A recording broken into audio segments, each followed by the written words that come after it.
Hello Mathurin, comment tu vas?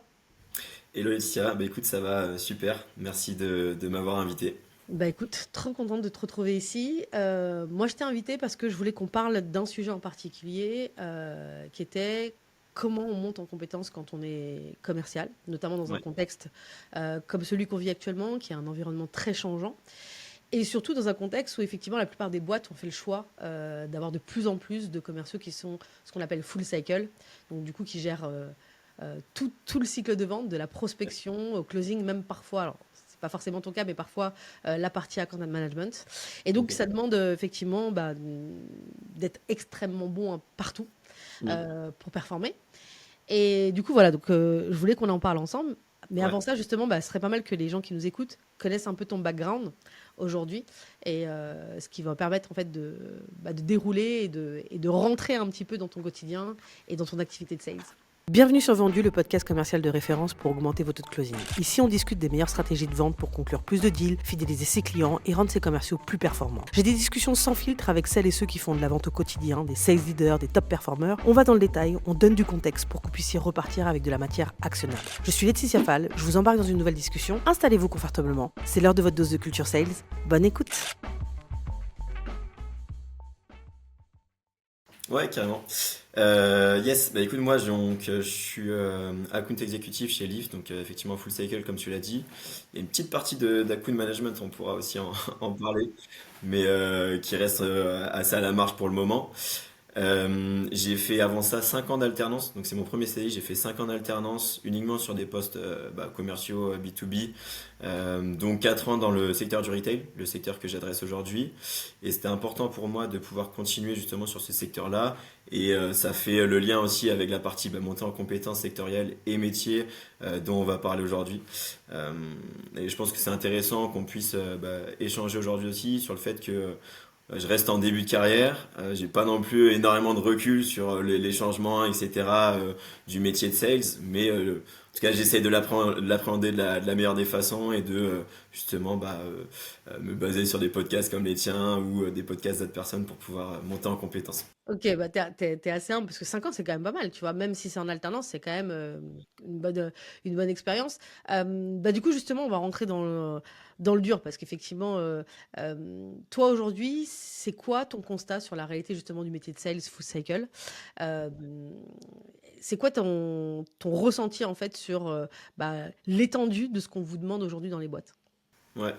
Le ressenti, comme je te disais, du coup, j'ai pas l'impression d'avoir eu un gros changement en fait depuis le début de mon arrivée en fait dans les métiers sales. Mais le ressenti, c'est qu'effectivement, il y a quand même beaucoup d'activités différentes au quotidien, beaucoup d'activités sur lesquelles on doit performer. Parce que c'est quand même un métier où il faut performer, faut pas l'oublier. Beaucoup de montée en compétence sur des sujets différents, donc comprendre l'écosystème du prospect ou du client, comprendre le métier du prospect du client, toi-même progresser sur ton métier de commercial, comprendre aussi enfin moi je suis dans une boîte qui fait du produit, donc comprendre comment un produit se développe. Il y a aussi cet aspect-là chez Leaf aujourd'hui où en fait on pivote depuis 1 ou 2 ans où historiquement c'était assez B2C et là on va aller chercher du B2B, enfin beaucoup plus de B2B, euh, nouveaux produits à développer. Donc piloter aussi derrière avec le prospect, savoir comment on lui dit ou on lui dit pas que le produit est pas encore développé, comment on arrive justement à piloter notre cycle de vente en fonction de la roadmap produit nous en interne, tous ces aspects-là qui sont hyper, je dirais, challengeants et intéressants et où on doit progresser pour aller chercher du chiffre d'affaires et ramener des clients à la boîte quoi.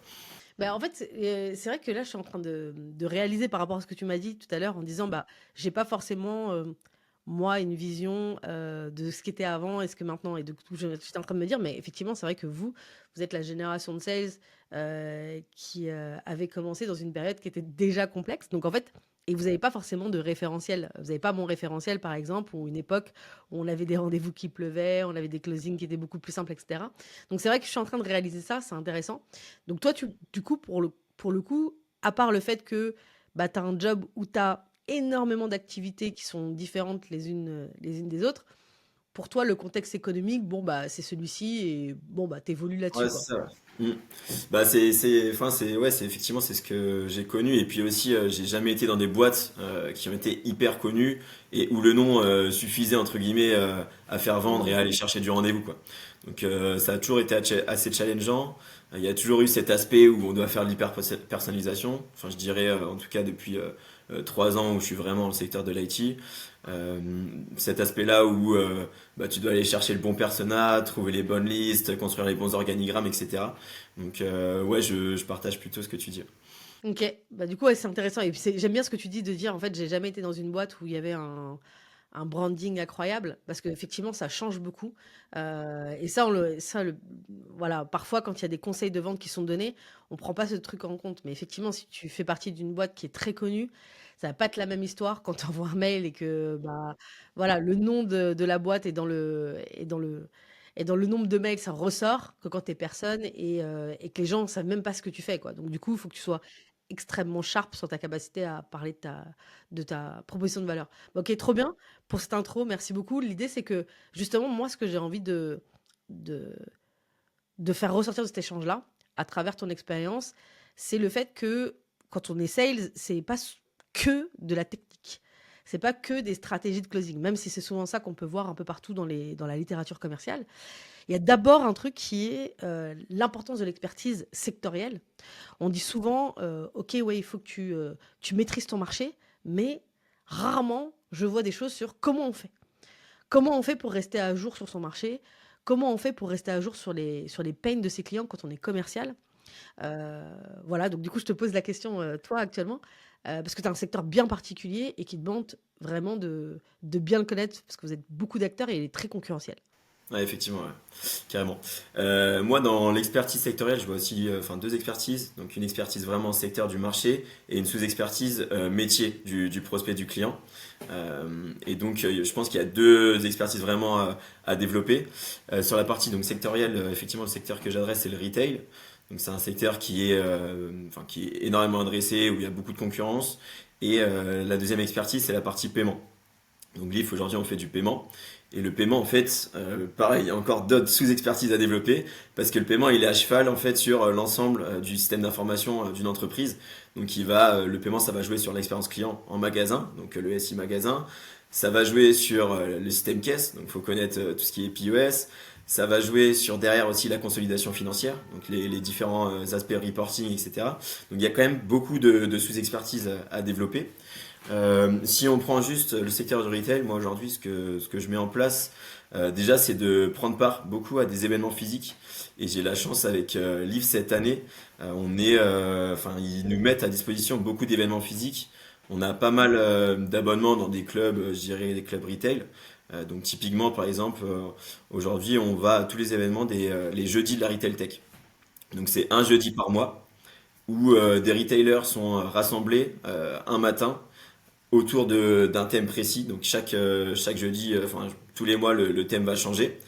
Et donc on va avoir accès à des conférences, on va avoir accès à des échanges plutôt informels, je dirais autour d'un café, etc., qui va nous permettre de monter en compétence sur le secteur, comprendre un peu les différentes actualités, ce qui est important, ce qui vraiment est challengeant pour les retailers, leurs enjeux, leur roadmap, parce que souvent c'est sous forme aussi de retour d'expérience sur des projets qui ont été déployés. Donc ça, typiquement, c'est une première solution. Ça permet aussi de se construire un réseau. On le verra par la suite, mais pour la partie prospection, c'est aussi hyper intéressant d'aller voir directement les gens en physique et ça permet de débloquer des portes derrière aussi plus facilement. Après, il y a une deuxième partie, moi je dirais plus au quotidien. C'est assez basique. C'était une technique qui nous a été partagée l'année dernière quand j'étais chez MC2I. C'est mettre en place des Google Alerts, tout simplement. Donc sur les comptes qu'on travaille, mais aussi sur les actualités du secteur. Donc moi, par exemple, j'ai des Google Alerts sur le mot paiement. Dès que le mot paiement ressort, je vais consulter les articles. J'ai une Google Alert sur les wallets, puisqu'on développe des wallets. J'ai sur l'encaissement mobilité. Et je vais avoir aussi plus sur la partie système caisse. Enfin, des Google Alerts sur un peu tous les sujets qu'on adresse. Donc ça permet de rester en éveil, d'aller consulter les articles, d'apprendre, d'approfondir un sujet si on ne comprend pas, de demander aussi en interne avec les gens du product qui ont plus d'expertise que nous, de nous expliquer tel ou tel concept. Donc je vois ça. Mais en fait, c'est intéressant parce que du coup, sur les événements, donc il y a la partie plutôt conférence, et cetera, la partie aussi également où tu discutes avec les gens, et cetera. Est-ce que parce que souvent, tu vois, quand on est dans des événements, on a tendance à vouloir vendre. Est-ce que quand tu vas dans ces événements-là qui sont spécifiques, où en fait tu te dis, bah en fait c'est là où je construis mon réseau, c'est là où je commence à travailler en fait ma connaissance en fait des gens que je veux adresser. Est-ce que comment tu fais pour gérer cette tentation? T'arrives à séparer les choses ou c'est toujours entre les deux? Ouais. Moi non, j'ai pas trop enfin cette envie-là de vendre parce que je trouve ça un peu gênant, je trouve, d'aller voir les gens et de dire ouais j'ai ça à vendre, viens on en parle. Je préfère d'abord bah, avoir un échange informel ou me faire mettre en relation par quelqu'un parce que j'aimerais pas en fait qu'on me prospecte comme ça directement. Et puis en plus je connais pas quand tu vas voir les gens comme ça, tu sais pas ce qu'ils font et tu sais pas c'est quoi leurs actualités, leurs enjeux du moment, etc. Donc je préfère d'abord essayer de connaître la personne, essayer de me renseigner un peu sur ce qu'elle fait dans sa boîte, etc. Et puis ensuite on voit s'il y a un intérêt ou non, quoi. Et, euh, et aussi, enfin moi du coup j'ai commencé cette année à faire les événements. Sur les premiers événements, j'étais pas hyper à l'aise d'aller justement déranger un peu les gens, etc. Et en fait, tu vois qu'au fur et à mesure que tu viens, bah, les gens ils reconnaissent ton visage et c'est plus facile d'échanger avec eux. Et petit conseil aussi que je donne, c'est d'aller discuter avec les commerciaux plus qu'avec les prospects directement. Parce que vu qu'ils sont comme toi, ouais, en fait, ils sont comme toi. Donc, tu auras forcément à peu près les mêmes, les mêmes échanges et les mêmes enjeux, etc. Et donc, tu vas plus facilement connecter avec eux. Et eux, souvent, ils ont des clients qui sont présents et donc ils vont pouvoir te faire la passe des derrière. Ah OK, cool, Ouais. intéressant. Est-ce que tu participes aussi, alors du coup, il y a la partie plutôt digitale, la partie D'accord. événementielle. Est-ce que, par exemple, tu prends un peu de temps, par exemple, pour participer à des webinaires? Est-ce que ta boîte font des webinaires et que c'est aussi également un moyen pour les commerciaux d'en apprendre un Mm. peu plus sur leur cible? Voilà, effectivement, est-ce qu'en interne, il y a des choses parfois qui sont mises en place pour vous permettre de mieux connaître en fait bah, vos cibles? Ouais, ouais, webinaire, on en fait aussi pas mal. Il y a une organisation qui s'appelle Mercatel, donc, qui est une organisation spécialisée sur le paiement, en fait, qui fait le lien entre les marchands et les PSP, enfin tous les prestataires de paiement et toutes les personnes qui travaillent autour du paiement. Donc ils organisent pas mal de webinaires, souvent en lien avec soit un éditeur ou soit un retailer, ou enfin peu importe. Il y a pas mal de webinaires qui sont organisés par Mercatel, donc j'essaie d'y participer régulièrement. Après, il y a aussi les webinaires bah, qu'on peut trouver sur LinkedIn, même des concurrents. C'est toujours intéressant aussi de voir comment ils fonctionnent. Nous, en interne, on a aussi des webinaires, mais qui sont vraiment dédiés à nous en interne pour monter en compétence sur le secteur du paiement et qui sont animés par notre Head of Product. Euh, il va développer un sous-sujet un jeudi, c'est tous les 15 jours. Donc il essaye de faire tous les 15 jours un webinaire pour nous apprendre des choses, parce qu'il a une grosse expertise et qu'il est très passionné et qu'il adore partager. Donc ça nous sert. Et c'est des choses que j'avais aussi précédemment chez MC2I, donc cabinet de conseil, où là on avait beaucoup plus d'expertise pardon, à appréhender. Et donc tous les 2 semaines, il y avait un sujet qui était développé. Donc admettons sur les OMS, semaine suivante sur la data, semaine d'après sur de la supply. Enfin, Et toi, à ton avis, c'est des choses qui doivent être organisées par les boîtes? Par exemple, là, comme c'est le cas, ça a été le cas dans les deux expériences que tu as eues, où en fait, bah, tu as des gens qui adorent transmettre, et donc du coup, ils sont force de proposition là-dessus. Ou est-ce que pour toi, c'est quelque chose que, même si tu n'avais pas eu ça dans les boîtes, ce serait une initiative perso, quoi? En quoi, par exemple, là, tout le temps que tu mets sur l'expertise sectorielle, c'est vital pour toi? Ou c'est parce qu'en fait, c'est cool, en fait, tu as toujours été dans des trucs où il y a la culture de monter en compétences, donc ça a été le cas, quoi. ouais, je pense que le fait d'être dans une boîte où il y a la culture de monter en compétence, ça te met le pied à l'étrier. Mais ça reste vital de le faire pour avoir des échanges qui sont intéressants. Tu vois, typiquement, je te prends un exemple. Il y a 2 semaines, j'étais en rendez-vous avec un prospect et bon, je commence à faire la découverte, etc. On parle de sa roadmap plus IT que paiement. J'aime bien ouvrir sur l'IT en général et puis savoir un peu les différents projets qu'il y a. Parce que ça permet aussi de cadrer, savoir si il y a juste un projet paiement ou s'il y a plusieurs projets et tu sais que le projet paiement il va arriver il y a à court terme ou alors il va être décalé un peu plus loin. Et donc le prospect me disait qu'il voulait changer tout leur schéma directeur IT, qu'il voulait mettre en place un OMS, etc. Donc c'est un outil ça s'appelle Order Management System, donc pour gérer les commandes. Et de par en fait l'expertise que j'avais développée chez MC2I, je connaissais pas mal d'éditeurs d'OMS et je lui dis ouais, vous avez pensé à consulter tel éditeur et en fait la personne n'avait pas du tout pensé à ces éditeurs-là. Donc elle m'a remercié et derrière elle allait organiser des rendez-vous avec les bons éditeurs. Ça permet de prouver un peu ton expertise, ça permet aussi d'apporter de la valeur et d'apporter une ressource à ton prospect. Donc tu vois typiquement ça c'est des choses je pense qui permettent de nourrir l'échange et de nourrir la réflexion quoi. Surtout que toi, tu es dans un secteur ultra, concurrentiel, hein, sur, les 2 quoi. Effectivement, comme tu disais, le retail et le paiement et donc effectivement, tu dois sortir un petit peu du lot. Donc pour toi, effectivement, c'est quelque chose d'hyper tu pas juste là pour pousser un produit, tu es aussi là pour, pour pousser, hein, une expertise, et dire: «Voilà, je vais vous accompagner, sur ce que, nous on sait faire, mais j'ai la capacité aussi également de vous donner du champ sur le reste», quoi. Mm. Ouais, et puis c'est, enfin même c'est toujours plus intéressant aussi d'avoir un échange constructif et pas seulement orienté produit, je trouve. Tu connectes plus facilement avec les personnes. Ce que j'aime bien faire aussi, c'est du coup apporter deux trois valeurs à la fin du rendez-vous dans le mail de suivi. Je vais mettre, tu sais, un lien vers un article et je dis, bah voilà, la discussion m'a fait penser à ça, je vous partage cet article-là, n'hésitez pas à le consulter. Et toi, ça te permet aussi enfin, d'être en veille et ça te force à être en veille parce que du coup, tu dois trouver des choses à partager à ton prospect. Ouais, des trucs adaptés, genre pas un truc bullshit quoi. Mais du coup, il y a un truc intéressant que j'ai, bien aimé dans ce que tu dis, qui est quelque chose que je partage beaucoup dans mes contenus, c'est le fait de quand on a une découverte client, c'est d'essayer d'avoir une discussion au départ, de poser des questions très macro et pas micro, peu importe son secteur d'activité, mais les gens ont tendance, par exemple, je sais pas si tu es RevOps, tu vas avoir tendance, tu as une solution à parler directement des outils de prospection de la boîte. Là, comme tu le dis, toi, tu vends une solution de paiement. Il y a des sales qui ont directement le réflexe de parler de paiement. Bah, ok, on parle de paiement, donc je vous parle de mes solutions. Et j'aime bien en fait le fait de dire, bah, en fait, moi j'aime poser des questions qui sont beaucoup plus larges. Dans ton cas, c'est la question, c'est les questions de système d'information. C'est quoi les projets global tech? Et ce qui te permet en fait aussi également de pouvoir voir la priorité de ton projet et surtout aussi également, j'imagine, les obstacles, non? Bien sûr, ouais. Ouais. Mm. Et c'est pour ça que je te parlais aussi de sous-expertise métier, comprendre le métier du prospect. Ça permet justement de se mettre à sa place et de savoir un peu comment lui il se positionne par rapport à tous ses projets, quoi. Et bah, justement, parlons de ça, parce que là, tu me parlais beaucoup de la partie sectorielle avec les événements, et cetera. La partie métier, donc c'est quoi? C'est à travers les rendez-vous, commerciaux que tu arrives à déceler ça? Ou est-ce que tu arrives aussi également, je sais pas, avec le marketing qui généralement bosse beaucoup plus sur les sujets de persona, et cetera, ou job Sweden? Comment tu arrives à mieux connaître leurs problématiques du moment, quoi? Ouais, à travers effectivement donc les rendez-vous, parce que forcément au bout d'un moment tu commences à connaître les problématiques parce que tu t'enchaînes les rendez-vous. À travers aussi en interne, tu vois, typiquement sur des cycles de vente longs, en général, si tu fais du down to top, tu vas aller chercher les product managers de la boîte que tu cherches. Passe du temps un peu avec les product managers chez toi pour comprendre comment ils fonctionnent.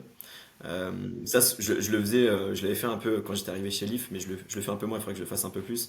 C'est d'aller de temps en temps dans les réunions du product pour comprendre aussi le wording, comprendre leurs réflexions, même quand tu envoies des mails de prospection, faire relire ton mail à un product manager et te dire est-ce que toi, si tu étais prospect, est-ce que ça te parlerait, tu vois? Parce qu'il connaît exactement le fonctionnement de la personne en face. Euh, donc ouais, donc en interne et après avec les rendez-vous avec tes prospects, quoi, tout simplement. Ouais, ça te permet aussi de voir un peu les évolutions, et cetera. Bah, du coup, déjà, merci parce que tu as partagé quand même pas mal de choses sur comment justement développer son expertise sectorielle. Et donc, j'invite les gens qui nous écoutent déjà à comprendre que là, déjà, ça prend déjà du temps parce qu'on a parlé d'événements, tu as parlé de Google Alert, tu as parlé d'articles, etc. Maintenant, on va parler de la deuxième partie qui est l'expertise métier. C'est ça, en fait, le métier de sales. Et l'expertise métier, c'est beaucoup plus tout ce qui est nos stratégies de prospection, nos stratégies de closing. Alors, toi, évidemment, tu viens de commencer, mais quand même dans un environnement où il y a toujours des nouveautés, quoi. Moi, tous les jours, je vois de nouveaux outils, etc. Donc, il y a aussi le côté shiny object. Toi, justement, alors du coup, là, concrètement, comment tu fais pour progresser sur la partie à la fois prospection et la partie closing? Hmm. Moi, tout ce qui est outils, on n'a pas trop la possibilité d'en prendre chez Leaf. Et donc, je me base pas trop sur les outils. J'aimerais bien, mais c'est pas possible. Parce que, en gros, nos investisseurs, c'est des banques. Et donc, on dépend de l'IT d'une banque. Et donc, tout ce qui est extension Google, etc., on peut pas trop en prendre. Donc derrière, ça rajoute aussi de la complexité et du temps, parce que du coup, je suis obligé de passer un peu de temps sur mon ordi perso pour avoir ces extensions-là. Donc, typiquement des Casper, des Lusha, etc. Je peux pas trop les mettre. Donc sur la partie prospection, moi, je vais beaucoup me baser sur les podcasts. Tout simplement écouter pas mal de podcasts. J'aime bien écouter les podcasts, même quand tu travailles. Enfin, ça reste du travail au final de progresser. Donc, j'écoute les podcasts, les tiens, vendus. Je regarde aussi beaucoup la chaîne de Quentin d'Espace, ouais, que j'aime bien. Les héros de la vente aussi, que j'aime bien. Ouais, il y a deux, trois podcasts comme ça que j'écoute, que ce soit au travail ou peut-être en dehors aussi de temps en temps. Quand je vais courir ou quoi que ce soit, j'aime bien écouter des podcasts. Après, se renseigner aussi sur LinkedIn, quand même, il y a quand même pas mal d'expertises qui sont assez intéressantes et où tu peux justement toi en retirer des choses que tu peux réutiliser au quotidien. Il y a aussi le fait d'échanger avec les copains qui sont sales. Donc chacun a ses petites ouais, ouais, ouais, j'aime bien. Chacun a ses petites spécificités et puis forcément tu fais ce métier de sales, donc ça veut dire que tu as fait une école de commerce avant, tu as des potes qui font aussi sales, donc tu as aussi toute une communauté comme ça qui se développe. Après, j'aimerais bien réécouter mes calls et tout, mais je peux pas, je peux pas prendre les outils. OK. Et du coup, la question justement que je posais, parce que tu vois, il y a la question de la faisabilité. On va parler à la fin de la partie comment tu gères toute ta partie organisationnelle, agenda, etc. Parce que c'est quand même le cœur du truc. Du coup, ouais, beaucoup de podcasts, beaucoup de ressources externes, etc. Quand tu dis, par exemple, alors, est-ce que tu penses que le fait de réécouter ou de pas réécouter tes calls, ça a un impact ou pas sur ton closing ou pas du tout? Sur le closing, je sais pas. Enfin, en vrai, je peux pas te le dire. Je pense que j'ai pas assez de recul là-dessus. Je pense que c'est important quand même de réécouter, parce que c'est là où tu progresses, de voir les erreurs que tu fais. Enfin, c'est plus facile de voir les erreurs que tu fais plutôt qu'en direct. Après, tu as quand même des indicateurs aussi, même sans réécouter tes calls, de savoir si tu as réussi ou non un rendez-vous. Donc, tout simplement en lisant tes notes en fait. La semaine dernière, par exemple, j'ai fait un rendez-vous, je sais que j'ai pitché trop tôt et je sais que j'ai pas assez ouvert la découverte parce qu'il me manquait des informations dans mes notes. Et sur le coup, je me suis rendu compte en plus, parce qu'en fait, le prospect me disait qu'il avait des enjeux et qu'il avait, enfin, ses critères de décision et les critères de l'outil qu'il voulait choisir, c'était typiquement, enfin, c'était exactement ce que je vendais. Et donc, je sais que j'ai sauté sur l'occasion un peu trop tôt, tu vois. Erreur Et classique, mais ouais, comme erreur tout le classique. temps, malgré l'expérience, et cetera. Ouais, C'est le côté excitation d'un rendez-vous où il c'est faut, ça. où tu te dis: «Mais bon, c'est bon là, ça fit. OK, j'y vais, quoi». Ouais. OK. Et du coup, derrière, quand je faisais mon CR, enfin, quand j'envoyais le CR au prospect, le mail de suivi, je me dis, mais il est un peu light, je raconte n'importe quoi là dans mon CR. Et je me suis dit, en fait, j'ai réfléchi, je me suis dit, c'est sûr, en fait, c'est parce que t'as pitché trop tôt, quoi. OK. Et donc du coup, pour toi, tu penses qu'il y a des stratégies à connaître absolument, en fait, en termes de closing ou en termes de prospection, par exemple aujourd'hui, où finalement on exagère un peu le truc et vu que tu es assez bon, en fait, dans ton expertise, sectorielle, quand même, ça fait quand même un petit moment que tu travailles dedans, que tu creuses et cetera. En fait, ça fait le job ou pour toi, il y a encore des choses là, au stade où tu en es, que tu dois encore bosser? Ou bien tu te dis: «Bah, en fait, non, c'est l'expérience qui me donnera, le fait de réussir, en fait». Il y a pas forcément de hack ou de trucs comme ça? Non, non, enfin, je pense qu'il faut être en alerte, faut continuer à bosser. Enfin, il y a pas de, enfin, pour moi, il n'y a pas de hack juste avec une expertise sectorielle. Il faut quand même continuer à travailler. Les prérequis, je pense, en tout cas sur la partie prospection et sur développement commercial, parce que nous, on fait quand même du full cycle et du cycle de vente long. C'est déjà de bien connaître les comptes que tu travailles. Donc, bien connaître, j'entends par là organigramme, j'entends les projets, j'entends la santé financière, j'entends fait, tout ce qui gravite autour d'un compte. Tu as un volume de compte, en fait, bien spécifique, en fait, qui est défini? Ou en fait, c'est toi qui va piocher dans un volume de compte, Ouais, enfin c'est moi qui me suis construit du coup mon funnel de compte, mais en fait on a accès à des ressources aussi via LSA, donc c'est un comment dire un média retail où tu as en fait le top 100 des comptes retail de l'année. Et donc moi je m'étais basé sur ce top 100 là, et derrière après j'avais scoré les comptes en fonction aussi de nos solutions et de leurs projets, enfin de ce que je voyais sur internet, enfin sur les ressources que tu consultes pour faire tout ton travail sur les comptes. Et derrière, ça permet de prioriser en fait les comptes que tu as travaillés. Par exemple, les 30 premiers comptes, j'ai fait l'organigramme enfin, des personnes qui gravitent autour du paiement et je sais qui je dois aller voir, qui je dois pas aller voir. Les 30 suivants, j'ai pas forcément eu le temps de le faire pour l'instant, bah, je vais le faire plus tard. Et derrière, voilà, ça permet voilà, de enfin, piloter un peu ta prospection. Ça, c'est un prérequis, je pense, d'avoir un bon ciblage chirurgical, connaître le compte, arriver avec le wording du compte aussi. Ça, c'est hyper intéressant. Notamment bah, dans la partie plutôt, je dirais, ESN, cabinet de conseil, de connaître en fait le nom des BU, parce que tous les comptes ont des noms de BU différents. Par exemple, chez Carrefour, l'année dernière, c'était mon client. Carrefour, il fonctionnait en Digital Factory. Leclerc, c'était aussi mon prospect. Leclerc, il fonctionnait en squad. C'était en gros, tu avais une Digital Factory Supply Chain, une Digital Factory marchandises, et Leclerc, ils avaient une squad pricing, une squad data, etc. Quand tu appelais ton prospect, quand tu faisais ta prospection, tu disais, ouais, bah, j'ai parlé avec un tel de la DF marchandise. Et juste d'utiliser leurs acronymes, en fait, ça permet d'apporter de la confiance. Donc ça, c'est des informations, je pense, que tu dois connaître sur le compte pour être plus pertinent et plus accrocheur quand tu prospectes. Mais du coup, toi, alors évidemment, tu fais de la vente complexe, donc tu as peu de comptes. Donc en fait, justement, tu vas vraiment avoir une logique où je vais travailler peu de comptes, mais hyper bien et avoir un niveau d'information extrêmement élevé pour pouvoir bah, déjà bien les prospecter et ensuite bien les adresser. Ouais, ouais, c'est ça. Et il y a un truc que j'avais retenu, tu sais, quand on était allé à l'événement Conicet, Ouais, c'était les 5 comptes 3 semaines de ouais, Antoine de Payplug. totalement. Je l'ai mis en place aussi Ouais, chez un bah client ça, que je trouve que j'accompagne. Là, c'est excellent. Vraiment, ouais, merci. ça, c'est trop bien. Parce Ouais, que merci à ça Julien permet vraiment de de. Pigment, quoi. Ouais, Ouais, ouais. carrément. Ça permet ouais, vraiment d'être focus et de Bah, travailler 5 tu peux comptes. réexpliquer parce que les gens n'étaient pas forcément dans notre truc, Ouais. comment tu disais, quoi. En gros, ce qu'ils disaient, pareil, ils font de la vente complexe et ils font de la vente cycle de vente long. L'idée, c'est de travailler 5 comptes avec intensité sur un temps de 3 semaines. Et si on voit qu'on n'a pas de résultat sur ces 5 comptes pendant les 3 semaines, donc résultat, c'est des rendez-vous, un besoin, quoi que ce soit, on passe à 5 comptes suivants. Et on les travaille avec la même intensité. On connaît vraiment le compte de fond en comble. Effectivement, toi, tu as testé, du coup, ça. Ouais, ouais, ouais, Enfin, ça ouais. marche. En fait Ouais. c'est assez cool parce que ça résout un problème qu'on peut avoir, nous, à se focaliser toujours sur les mêmes comptes. Je sais pas pourquoi Mm. notre cerveau va toujours aller revenir sur le même Ouais. truc, alors qu'on sait que soit il n'y a pas d'espoir, soit c'est pas le bon moment, etc. Donc, Mm. je trouve que c'est une bonne manière. Et ce côté intensité, c'est que, bah, en fait, ta charge mentale, parce on va en parler tout à l'heure. Ouais. Quand tu es full cycle, tu as quand même une charge mentale assez importante, hein. Tu dois penser à Mm. plein de trucs.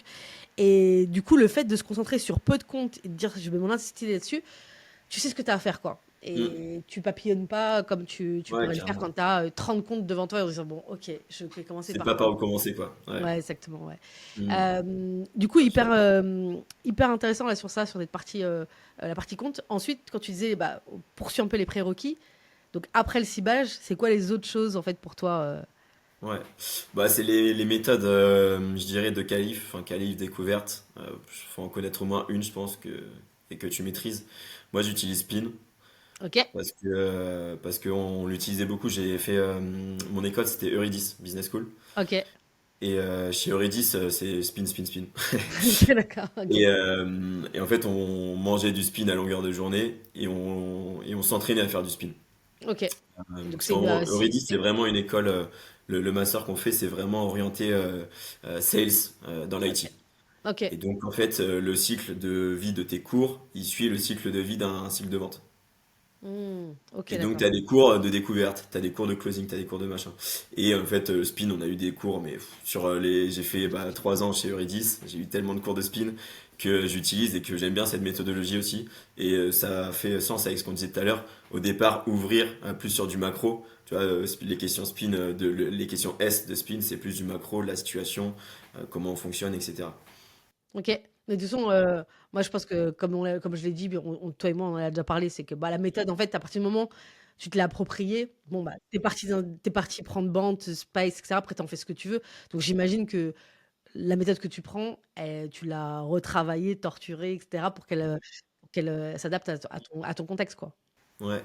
Et je pense, tu vois, pour tous les gens qui ont la possibilité de réécouter l'école et tout, si tu as la possibilité de voir un peu une méthode qui ressort de l'ensemble de tes meetings, c'est bien aussi et ça te permet de l'approprier encore plus. Et de se dire, ouais, bah là, quand j'ai posé telle question dans ce meeting-là, bah ça a bien marché. Et tu compares avec un autre meeting, tu dis, ah bah j'ai posé à peu près la même question, ça a bien marché aussi, tu vois. Tout en adaptant évidemment à l'interlocuteur et au constat, mais enfin au constat, au secteur, mais je pense que c'est des choses qui sont pas mal à mettre en place. OK. Tu as pas mal parlé de du coup, toute la dimension, évidemment pour être bon en prospection, ça commence vraiment par le ciblage, partie closing sur la partie qualif. Est-ce que du coup, comme tu es quand même sur du cycle de vente long, tu as parlé un petit peu de ça en fait en disant: «Je partage en fait des ressources et cetera». Comment tu fais pour garder tes prospects de manière engagée pour pas les perdre? Parce que c'est ce qui est terrible quand on fait de la vente complexe. Ouais, ouais, c'est dur. Et puis en plus, surtout dans le paiement, comme je te disais au départ, vu qu'il y a plein de personnes différentes à les rencontrer, je trouve le plus dur, c'est d'avoir la passe D d'un interlocuteur à l'autre. Ouais. De te faire mettre en relation. Tu vois, à la fin d'un rendez-vous, souvent tu dis, bon, bah, le prochaine étape, c'est qu'on puisse discuter avec un tel. Est-ce que vous pouvez m'organiser un rendez-vous, tu vois? Mmh. Et de temps en temps, ils ont un peu peur de le faire. Donc ça, c'est le plus difficile. À ton avis, pourquoi ils ont peur de le faire? Parce qu'effectivement, moi, je parle beaucoup de multithreading, donc le fait d'adresser plusieurs interlocuteurs au sein d'un compte, ce qui est aujourd'hui vital, hein, pour pouvoir closer des deals et avoir un beau taux de conversion. Mais justement, effectivement, à raison, les gens posent la question, ouais, mais ok, comment on fait? Tu vois, parce que voilà. Mais du coup, pour répondre à comment on fait, j'aime bien répondre en fait, qu'est-ce qui fait qu'en fait, à ton avis, les gens, ils n'ont pas envie de te passer, te faire une passe D en interne, etc. Ce serait quoi les raisons que tu identifies, toi? Soit le projet est pas mature en interne, Ok. soit t'as pas assez montré l'impact de ton projet. Donc toi, tu parles beaucoup de Spice, mais Ouais. en fait, si tu montres un vrai impact pour la boîte, la personne, elle va vouloir forcément te mettre en relation avec les gens. Donc c'est peut-être ça. Après, c'est aussi le manque de confiance parce que après un premier échange de 30 minutes, la personne elle te connaît pas, elle a pas forcément intérêt à te faire rencontrer ses collègues. Ou soit tu lui as pas montré assez de confiance et tu lui as pas généré assez de confiance. Ouais, je pense que c'est ces trois aspects, je dirais. Franchement, c'est super cool parce que je pense que ces trois aspects, tu peux trouver des solutions pour justement après. Et j'aime bien ton premier de dire, en fait, le projet est pas mature en interne parce que tu peux parler avec une personne qui est convaincue qu'il faut faire ça. Mais en vrai, elle va pas te faire une passe D parce qu'en fait, c'est elle qui est en mode proactif et à l'avant-garde, mais elle a pas du tout checké et backé avec les autres. Et elle a un peu honte de se dire, mais ça se trouve, bon, je vais trop vite ou etc. Et parfois, les deals sont bloqués juste par rapport à ça, quoi. Et de voir, parce qu'on parle souvent du besoin, la personne en face, ça peut exprimer un besoin, oui, il faut absolument qu'on ait ça. Mais la boîte, est-ce que le sujet est mature dans la boîte et c'est pas juste dans sa petite tête à elle? Ça, c'est une autre affaire, tu vois?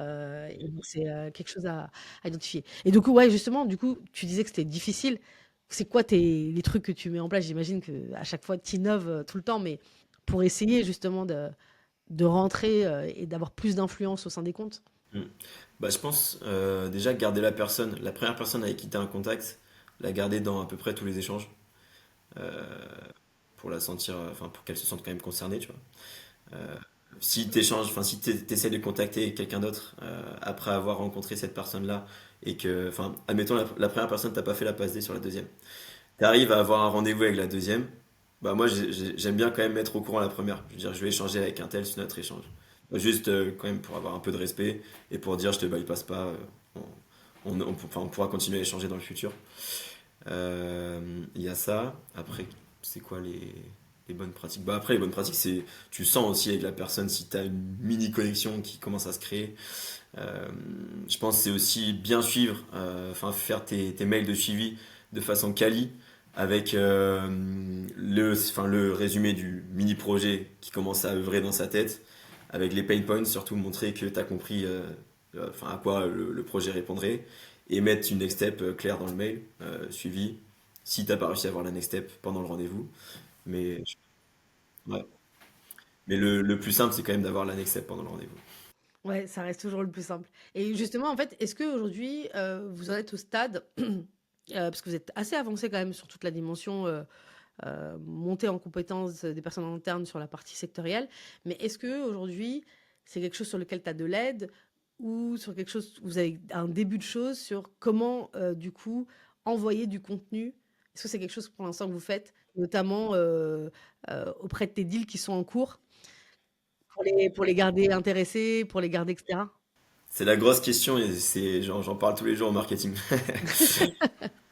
Ok. Non, on commence à le faire, on le faisait pas du tout. C'est vrai que moi, je suis arrivé, enfin, premier sale sur la partie développement commercial dans le retail. Donc, j'avais pas du tout de playbook de vente, j'avais pas de template de mail, j'avais pas de référence marketée ou quoi que ce soit. Et donc, j'en parle beaucoup en fait au marketing et à la communication.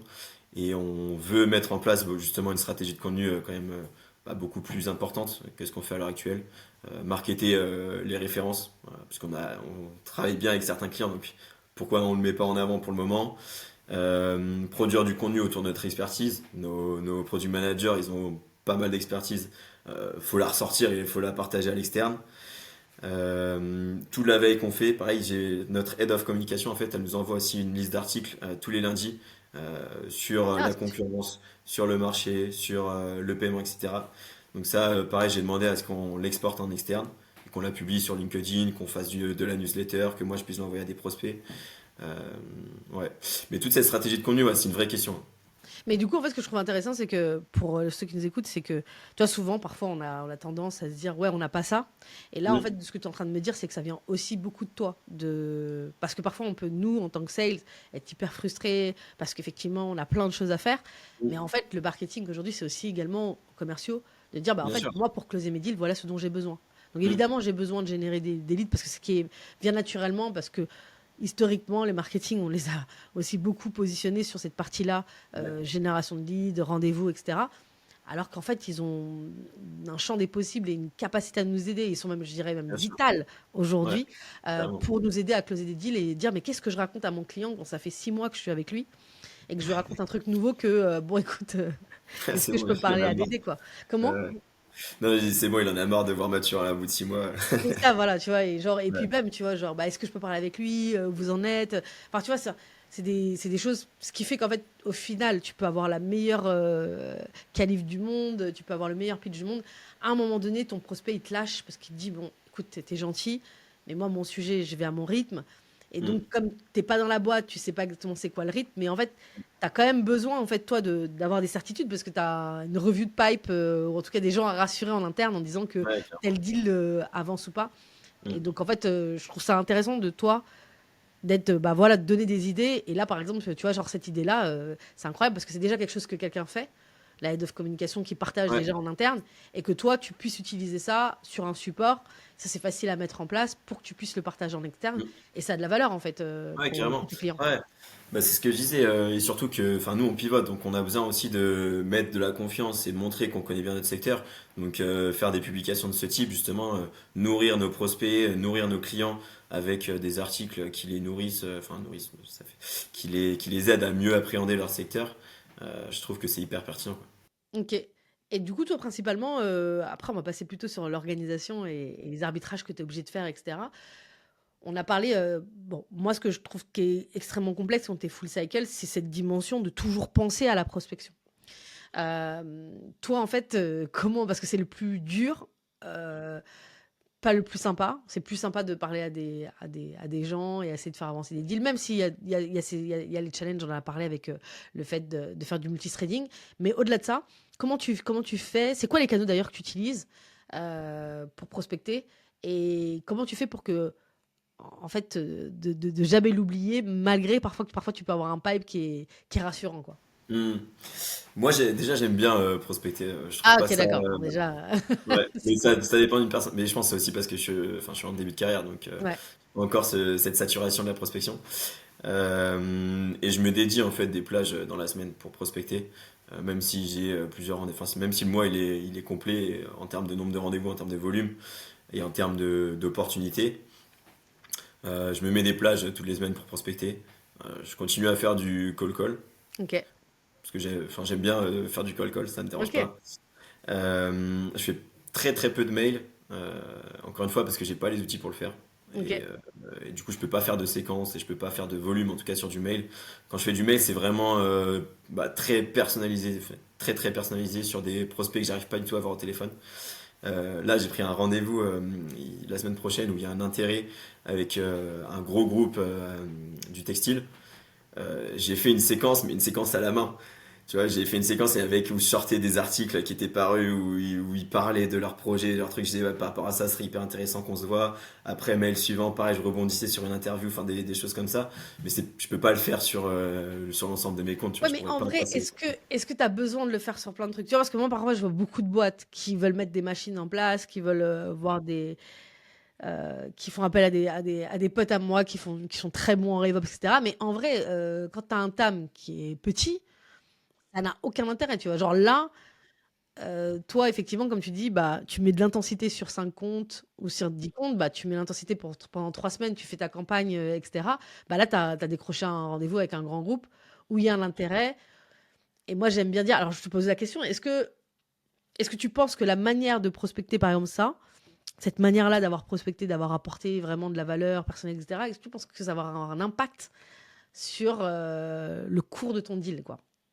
Ouais, je pense. Parce que dès le départ, avant même d'avoir un premier échange, tu montres que tu es déjà intéressé à eux et que tu es justement dans la recherche de leurs enjeux et de leur quotidien.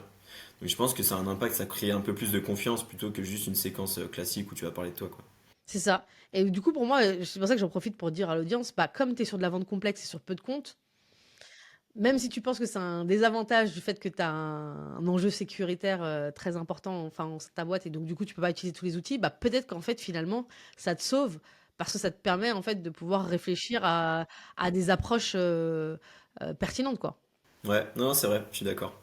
Je suis d'accord. Mais même, enfin, ce serait quand même, je pense, pertinent de faire de la séquence sur des comptes que j'ai pas eu tout le temps de travailler. Parce que même si tu as seulement 100 comptes, il y a quand même des comptes que tu travailles Bien pas, sûr, quoi. ouais, clairement, ouais, clairement, clairement.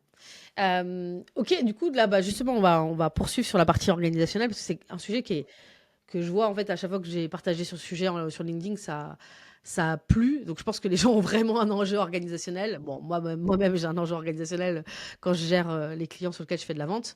C'est hyper complexe de tout faire. Bah, t'en as un peu parlé, tu mets des plages horaires pour la partie prospection. Comment tu organises ton agenda pour faire rentrer tout ça? La montée en compétences, la prospection, le closing, le relance, la nurturing. En plus, tu m'as dit que tu faisais un peu d'account management aussi également sur une partie. Plus, on oublie tout le temps, le fait de faire des retours à son équipe, parler à sa head of communication, parler à son product manager sur des sujets qui vont les permettre eux-mêmes d'avancer parce qu'on n'est pas tout seul à vendre un produit et puis on parle à personne. Comment tu fais pour tout ça? Ouais, bah, du coup, moi j'ai mis en place des plages. Donc, comme je te disais, bah, je me suis appuyé un peu sur ce que tu avais partagé sur Ah bah LinkedIn. c'est cool alors. Sur LinkedIn. Ok. Non, mais c'est vrai que enfin, c'est bien fait. Donc, c'est cool, tu vois, de pouvoir utiliser ce genre de ressources. Après, on a aussi, nous, des réunions en interne qui sont toutes les semaines avec le produit. On a une réunion toutes les semaines avec le produit, justement, pour faire nos remontées terrain.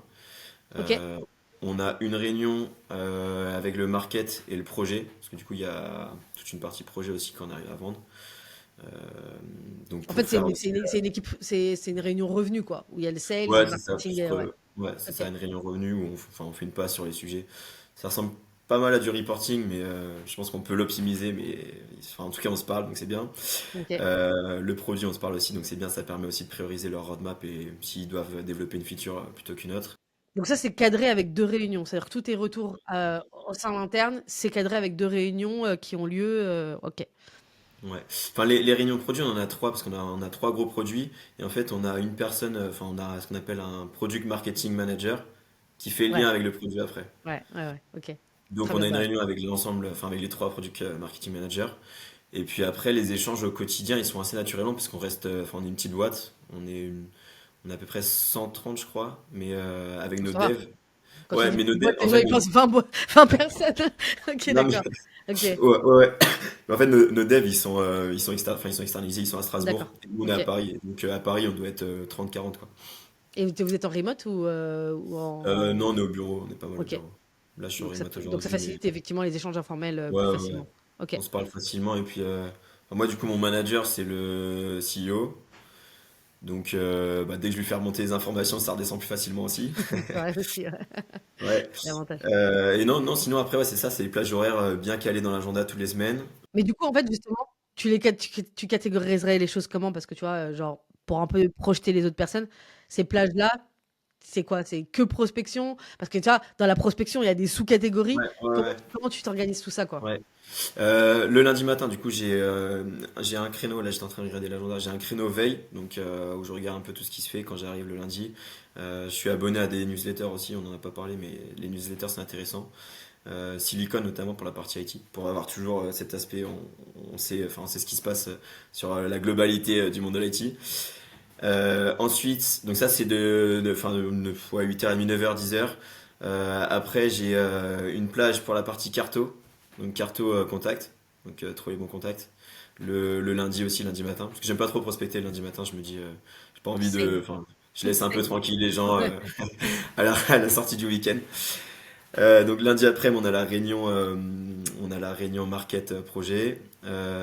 Après, je fais un peu de prospection en fin de journée.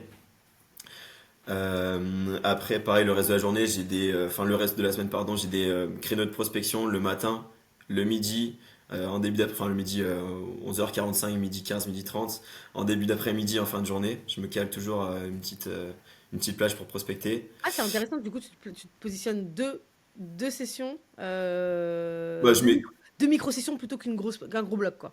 ouais, j'appelle le matin, donc avant les réunions des prospects. J'appelle vers midi, j'appelle en début d'après-midi et j'appelle le soir. Ok, donc tu as même Ouais, trois micro-sessions plutôt que la grosse session de 2 heures, etc. ouais. Ok, Des c'est intéressant. micro-sessions, ouais, je mets 4 micro-sessions de 30 minutes à peu près et j'enchaîne l'école et puis j'essaie d'avoir des réponses. Ah, ok, c'est Parce cool, que, c'est intéressant. ouais. Ok. Après, il y a aussi une plage horaire dans la semaine, le mardi, pour tout ce qui est présentation, donc faire mes présentations. Discuter avec mon UX aussi. Parce que du coup, vu que le produit n'est pas sorti, il faut que je demande à l'UX de me faire les Figma pour Ouais, pouvoir bien faire des sûr. démos à mes prospects, à mes clients. Enfin, mes prospects du coup pour le coup. Voilà, globalement. Après, je laisse assez libre aussi pour les rendez-vous.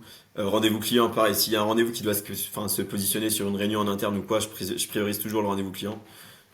Ok, d'accord, Juste- c'est intéressant. Toujours Ouais, rendez-vous client. C'est-à-dire que ouais, toujours tu rendez-vous fais client. sauter tu peux faire sauter une réunion pour le rendez-vous Ouais, client. Ok, ouais. d'accord. Ok. Enfin, on sait que c'est pas facile de voir les clients, donc je vais pas refuser un rendez-vous. Je préfère décaler une réunion ou avoir un feedback derrière avec une personne de la réunion plutôt que décaler un rendez-vous. Ok. Et donc, honnêtement, avec cette manière de faire là aujourd'hui, tu dirais que c'est ok ou tu dirais qu'à chaque fois, il faut que tu réajustes les choses tu trouves que tout rentre en fait par rapport à ça? Ou est-ce que tu as des moments de frustration ou même de charge mentale assez importants ou des moments où tu es obligé un peu de Ré ré ré comment dirais-je? Ouais, Ranger ta réorganiser. chambre quoi. Ouais, ranger ta chambre Ouais, quoi. ouais. Non, non, ça va, ma chambre est plutôt bien rangée. Euh, Non, en vrai, je trouve que ça va peut-être un peu la charge mentale de temps en temps de penser à tous les trucs et de se dire est-ce que j'ai bien fait ça, est-ce que j'ai bien fait ci. Mais du coup, je pense, pour réduire la charge mentale, bah, faut l'écrire, enfin, faut écrire ta to-do ou faut mettre dans le CRM, tu vois, comme ça au moins t'es sûr de pas oublier. Et sinon, non, sur la partie organisation, je trouve que ça rentre plutôt bien. J'ai la chance aussi, du coup, nous, on n'est pas objectivé au quarter, on est objectivé à Ah OK. l'année. OK. Ouais, Donc effectivement. ça permet aussi enfin, de réduire cette charge mentale parce que tu te dis pas à la fin de chaque quarter, faut que j'ai fait tant. Ouais, Et vu que les cycles ils sont longs, bah, je trouve ouais, que c'est plutôt pertinent. ouais.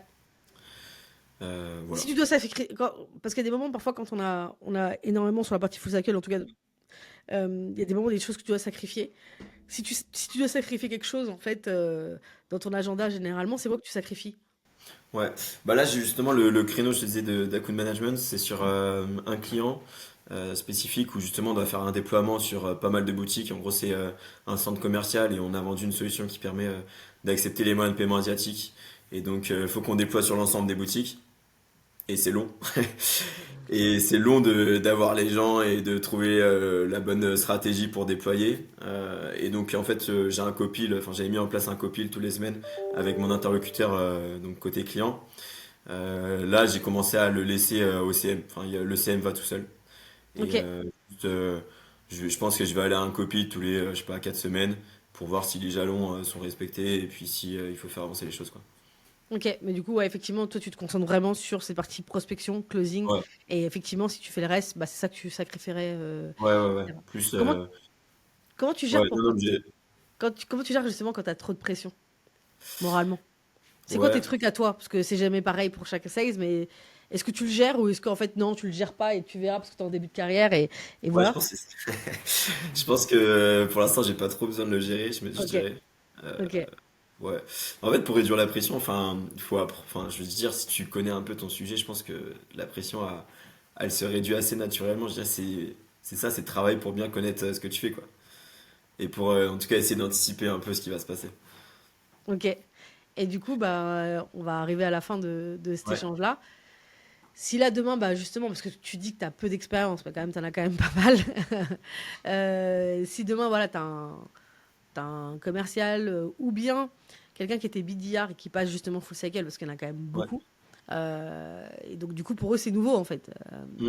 Ils étaient concentrés uniquement sur la prospection, ou bien certains étaient concentrés uniquement sur la partie closing en étant à eux. Là, aujourd'hui, il doit Ouais, faire tout le tout. C'est quoi le conseil que tu donnerais là, tu as plein de notifications, j'espère que c'est des ouais, closings. c'est mes Google Alerts. Du coup, qu'est-ce que tu donnerais comme conseil, en fait, pour qu'ils puissent level up dès demain? Ouais. Bah moi, je pense que le conseil, c'est d'essayer de trouver un secteur qui nous plaît, donc un secteur Ah, d'activité déjà, c'est pas mal, ouais. qui Déjà. nous plaît, Ok. et ouais, déjà d'apprécier, apprendre sur ce secteur-là. Moi, je trouve par exemple le retail, je trouve que c'est hyper passionnant parce qu'il y a énormément de sujets différents, et il y a énormément de choses à apprendre et il y a énormément de choses à améliorer chez les clients. Donc déjà, choisir un secteur en particulier, essayer de construire entre guillemets sa carrière dans ce secteur-là. Donc ça Ok. permet de gagner du temps en fait à chaque étape vu que bah, tu apprends une fois, t'as pas besoin de réapprendre un nouveau secteur à chaque fois. Et Et tu ouais, construis un réseau. s'organiser. Ouais, s'organiser. Ouais, c'est ça, se construire son réseau, connaître ses comptes, tu vois. Typiquement, enfin, quand j'ai fait le passage de chez MC2I à chez Leaf, vu que j'allais travailler des comptes retail pendant 2 ans, bah, je savais un peu c'était comment les organigrammes. Quand tu fais tes recherches sur SASNAV, tu sais les bons mots-clés à mettre, etc. Donc tu gagnes du temps. Donc ouais, je pense que c'est ça. Connaître le secteur, apprendre son secteur, et après bah, continuer à apprendre au quotidien, se renseigner sur tout ce qui se fait, podcast, sales, podcast, même sur la vie en général, je dirais, essayer d'être toujours en alerte, quoi. Ok. Et justement, tout à l'heure, tu parlais beaucoup de Colco, etc. Est-ce qu'aujourd'hui, le fait que tu participes à des événements physiques aussi également régulièrement, tu as un réseau qui se construit? Est-ce que ce réseau-là, aujourd'hui, t'apporte des leads? Ouais, carrément. Carrément. Et en fait, on a un gros événement physique là, d'ailleurs qui arrive fin septembre, enfin même deux. C'est des événements où tu as des one-to-one. Ah, Et donc, yes. en gros, c'est un événement sur 2 jours. Ça s'appelle les Retail Days et le deuxième s'appelle le Spot Retail Leaders. Et ça, c'est les gros, un peu les gros événements de l'année où tu vas avoir des one-to-one, tu as une dizaine de one-to-one sur les 2 jours. Et bah, ça te permet de construire ton pipe quoi, en physique. Tu fais tes demandes en préalable de l'événement et derrière ça te nourrit ton pipe. Et même sur les événements, bah, quand tu vas communiquer avec quelqu'un, quand tu vas parler, après tu vas lui envoyer un mail, tu vas dire ouais bah coucou, enfin salut, je te parle suite à cet événement-là. La personne va forcément, va accepter beaucoup plus facilement de te rencontrer par la suite. Je me posais toujours la question si c'était rentable, ce genre de choses, mais en fait, au final, de ce que tu dis, en fonction de ton industrie, c'est Ouais, pertinent, en fait, de faire ouais, 10 c'est calls. pertinent. Ok, ok. Après, enfin, je sais que ça coûte assez cher, j'ai pas les prix Ouais, en tête. en fait, ça coûte cher. C'est pour ça que je te posais c'est pour ça que je voulais en parler en disant que à chaque fois, moi, je me suis toujours posé la question. Je vais en participer à un pour la boîte que j'accompagne actuellement. Ça va être généralement, j'ai toujours tendance à dire non, non, on va pas mettre du budget là-dedans. Mais effectivement, quand tu es sur de la vente complexe et que tu as 10 rendez-vous et ne serait-ce que tu en as 5 qui sont pertinents, bon, tu as tout gagné, quoi. Donc, Tu signes un deal, t'as gagné. ouais, ouais, c'est ça exactement. Ouais, Donc, du coup, ouais. effectivement. Non, et Ok, puis nous, tu vois, enfin, ce que je te disais, on n'a pas toute cette partie outils, stack d'outils. Donc au final, c'est du budget qu'on met pas dans la stack d'outils, qu'on met ailleurs. Donc ok. c'est Et un du canal coup, d'acquisition qui est différent. J'ai l'impression que toi, chez Leaf, vous êtes vraiment à contre-courant de tout ce qui s'est fait Un peu, ouais. jusqu'à maintenant. Dans le sens, alors déjà, effectivement, avec la partie outils, à cause de la dimension Mm, sécuritaire. Mais du coup, comme on l'a dit, ça te pousse à avoir des approches hyper pertinentes. mm. Mais au-delà de ça, il y a le côté, j'ai l'impression, le côté, vous êtes vachement en physique. Ouais, Tu vas beaucoup dehors, tu sors ouais, beaucoup, etc. Donc mm. toi, ça aujourd'hui, à l'inverse, quand tu vois des sales qui sont que en mode visio, qui voient pas forcément leurs équipes, voire pratiquement jamais, Ouais, toi aujourd'hui, est-ce que c'est quelque chose que tu recommandes? Enfin, ouais, carrément, carrément. tu Non, recommanderais. En fait, ton style de sales là, ce que tu vis actuellement, pour toi, c'est le meilleur moyen d'avoir des résultats? ouais, je pense. Enfin, après, je sais pas si c'est le meilleur moyen d'avoir des résultats parce que, enfin, je travaille tout seul, donc, enfin, tout seul entre guillemets avec le CEO. Mais je pense que le meilleur moyen, c'est d'être dans une équipe où on progresse, etc. Enfin, où on peut se challenger et apporter ses idées. Mais le fait d'aller sur le terrain, d'aller rencontrer les prospects en physique, ouais, je pense que c'est un vrai prérequis. Et surtout, enfin, à l'heure actuelle, où, comme tu le dis, tout le monde est en visio, en vrai, ça fait la différence. Ça fait la différence. Là, tu vois, typiquement, le rendez-vous, je te disais que j'ai décroché par mail, que j'arrivais pas du tout à voir la personne, etc. Bah, je vais aller chez eux. Leurs bureaux, ils sont à Lille, je vais aller à Lille. Et Ouais, je et en pense que plus ça marque. c'est Et un ça crée, effort à faire. C'est un ouais, et puis effort ça à crée faire, une relation mais quoi. T'es venu à Lille ouais, quoi. c'est ça. Ouais, Et puis sur les paniers moyens sur lesquels on est, en vrai, tu vas payer ton billet de train 100 euros. Je pense que c'est rentable, tu vois, d'aller rencontrer les personnes, quoi. ouais, complètement. Ok, bah on va finir sur ça. Merci énormément, Mathurin. Je sais que Bah, merci à toi. merci de m'avoir C'était accordé du intéressant. temps parce que je sais que pour les sales en ce moment, c'est la période Ça la va. plus compliquée. Donc franchement, C'est vrai, merci c'est vrai. énormément. Écoute, je te souhaite de coup de finir l'année en beauté et à J'espère. bientôt. Merci beaucoup, Laetitia. C'était un plaisir d'échanger avec toi. Ciao, ciao, à plus. Salut, à Ciao. bientôt.